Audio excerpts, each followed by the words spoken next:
The following program is presented to you by the Hope Channel Network.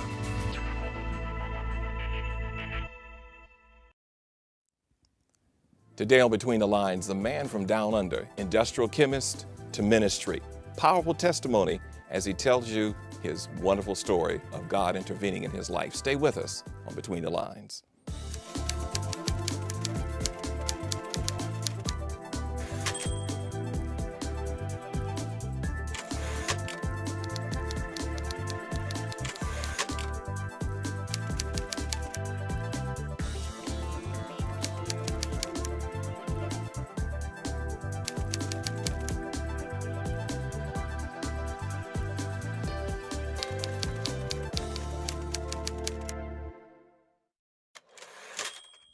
Welcome to another program of Between the Lines. I'm your host, Samuel Thomas, and joining us today for the first time on this program is our new co-host, Heather Quintana.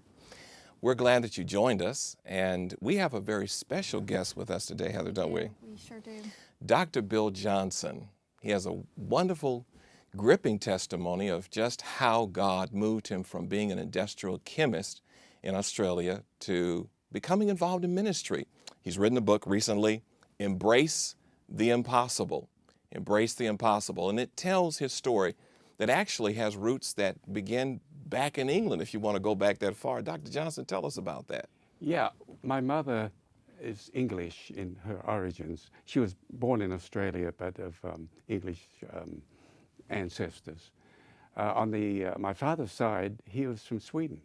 He was a sailor who sailed the world and came into port there in Port Adelaide, near where my mother lived, and she happened to be visiting with a church group, a glee club. They sang for the sailors, and they fell in love.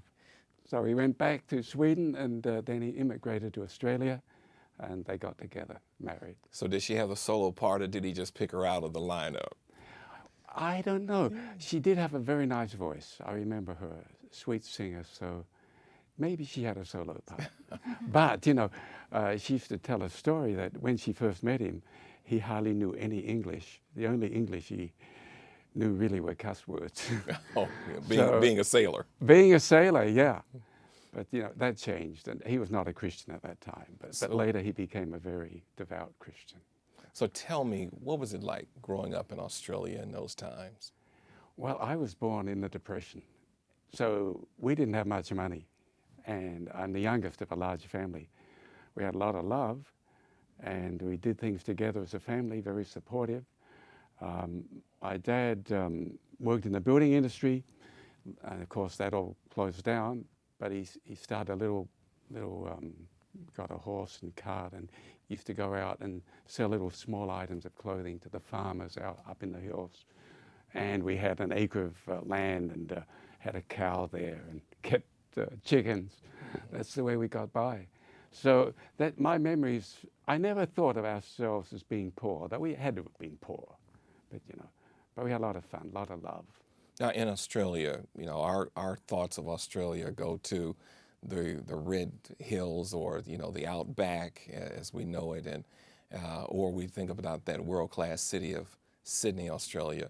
Yeah. But tell us a little bit about Australia and what makes it unique as a country.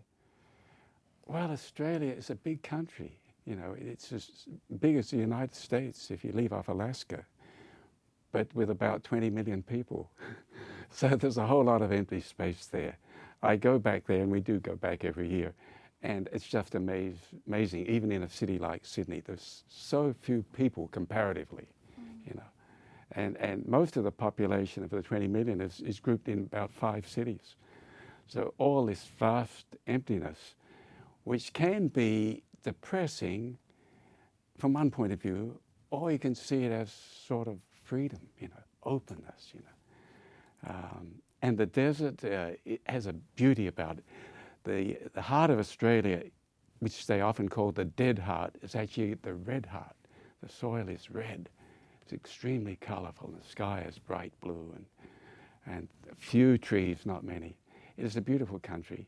And that's kind of what I was alluding to, that red dirt. Yeah. You know, I have a question that just strikes me very interesting, and that is, how did God come into your life, moving you from being an industrial chemist to deal with coatings and that type of technical aspect of engineering, to the point of saying, I want you to preach my gospel. I want you to tell the good news? Well, I tell you, it was something I didn't come to easily. You know, God worked me over. I was not a very obedient servant. I'd become a Christian about age 15. I basically read myself by reading the Bible, read myself into faith in Jesus Christ. And then I finished school. I had my degree in chemical technology when I was just 19, and went into industry and became active in church work. But I have to tell you, Samuel, that I was a very shy teenager. You know, when I first started to go to church, I used to sit right in the back pew, right in the corner, and as soon as the meeting was over, afternoon young people's meeting, I'd shoot out of the door and be gone from there. Okay, but slowly, the church got me, the Lord got me involved, and more and more and more, and so I eventually became leader of the Young People's Society. We used to put on programs and all that. The Lord was preparing me. So God was really working in your life.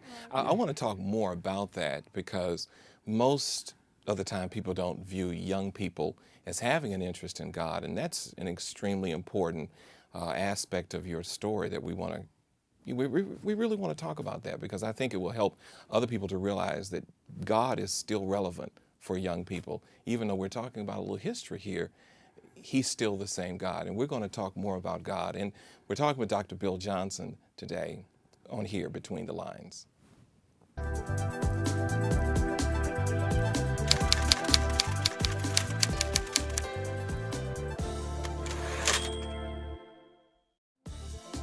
For more information about any of the books presented today on Between the Lines, visit your local Adventist Book Center or go online at www.adventistbookcenter.com.